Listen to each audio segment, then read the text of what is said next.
Hi, welcome back to the channel and welcome to yet another video. If you haven't been here before, my name's Lee. I run this channel with my son Ollie. We're based here in Shenzhen in China, city of Shenzhen in China, and we make lots of different content on this channel. So we have opinion, we have technology, we have infrastructure videos, and we have videos about travel and food. So there's kind of a whole mix of different content on here. So considering having a look through there, and if you do like the channel, consider hitting that subscribe button. Okay, so the Beijing Winter Olympics has recently finished, and as far as I can see and tell, it was an absolute massive success. I mean, just before I carry on, I have a special guest with me today. And can anybody guess who it is? Here we go. This is a special guest. This is Bing Duan Duan. And Bing Duan Duan, if none of you know, but I'm sure you all do, was the mascot of the Winter Olympic Games. And he sort of went viral almost worldwide. In China, there was huge lines of people waiting at stores to try and buy one.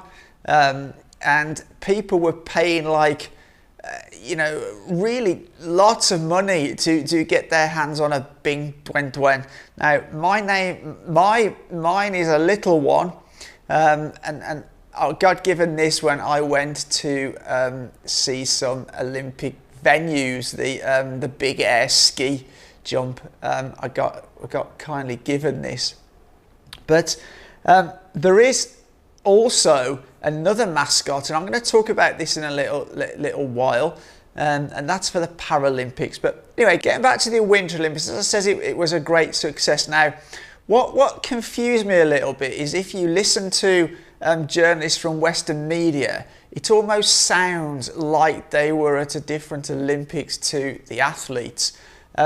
We had many journalists from Western media complaining about food, complaining about COVID restrictions, and generally just complaining about all these kind of things. They seem to be more interested in reporting on these things than actually the sports themselves.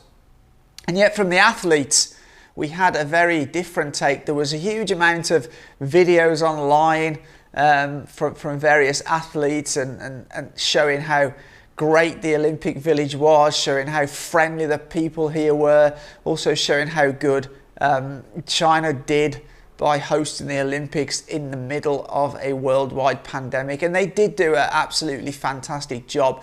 It was a really difficult task to host this Olympics and bring all these people in from all over the world and make sure they were safe from COVID.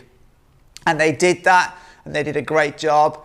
Sadly, that meant the athletes couldn't explore too much around Beijing because they had to create a bubble that the athletes lived in. Also, the bubble extended to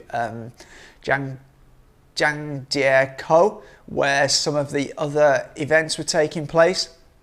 And they had this super high-speed train that went between Beijing and Zhangjiakou. And that had like all the latest 5G and communication stuff on board. That was really pretty cool. But I think one athlete summed it up, and that was Aaron Blunk. And here's a small clip of what he said. As far as China being here for Beijing 2022, they have honestly done a stellar job with the whole COVID protocol. I didn't really know what to expect. Being stateside, you kind of heard some pretty bad media, and that is completely false. It's actually been phenomenal. Everybody from staff to COVID testers to accommodation, it's probably honestly one of the better Olympics that we've been to. So I just think all the people in the staff within the Olympic Village are so genuine and kind, and they're such a happy, they're always waving their hands, so excited, and it's just refreshing and it's nice to see. Now, interestingly, he actually had his Twitter account suspended or blocked because of that tweet. And this just shows you how Western media, I feel, try to censor the positive news that comes out of China. Now let's continue on and talk about the Paralympic Winter Games, which generally always follows the main Winter Games. And this is an event for athletes who have disabilities to compete with each other in winter sports.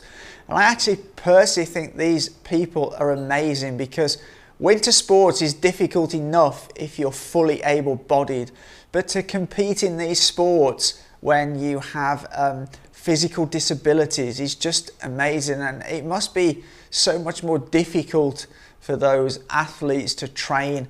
And like I said, for the main Winter Olympics, those athletes have trained for many, many years, worked really hard for their chance to come and try and win medals here.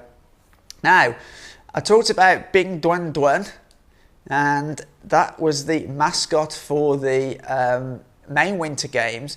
And the Paralympic Winter Games even has its own mascot, Zhu Rong Rong. And Zhu Rong Rong represents communication and understanding between different cultures. And that's something I think we need to see more of in the world. Now, I just want to give you a little bit of a history of the Paralympic Games, how it came about. Now, it came about after the Second World War.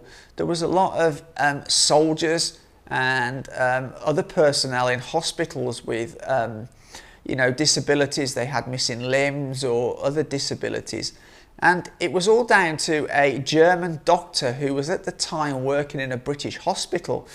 And not only did they have these physical disabilities, but many of the people with these disabilities were finding it difficult to psychologically come to terms with their illnesses. So they were getting depressed. But this German doctor who was working in the UK hospital found that moderate exercise was a massive help to overcoming these issues. So the first sport he started, he got these patients involved in, was wheelchair polo. And then secondly, it was wheelchair basketball, and then wheelchair archery. And then some of these physically disabled athletes also started getting involved in winter sports. And the first Paralympic Games was held in 1976 in Sweden. And from a Chinese point of view, the first team participated in the Salt Lake City Games in 2002. This year in Beijing will be the 13th Paralympics, and there are 46 nations competing in a total of 78 events. Now, if we look back at the main Winter Olympics, Norway took the top spot in the table, followed by Germany, and China did really, really well, coming in at third place, just one gold medal ahead of the USA. Now, China, it looks going into the future, could become a powerhouse in winter sports. The Winter Olympics had a massive effect on winter sports in China, so much interest. And I don't know whether some of you know this, but some of the best snowboard and ski runs are actually in Xinjiang in China. And I'm hopefully going to get there at some point once my treatment's finished, so I can check some of those out for myself. I'd actually like to go to Xinjiang in the summer and again in the winter, because I guess it's two very different places at different times of year. I'd like to finish up this video by wishing all the Paralympics the very best of luck, and hoping that Beijing can have a very, very successful Winter Paralympics. I'm sure they will. Anyway, that's all for now. As always, goodbye and take care.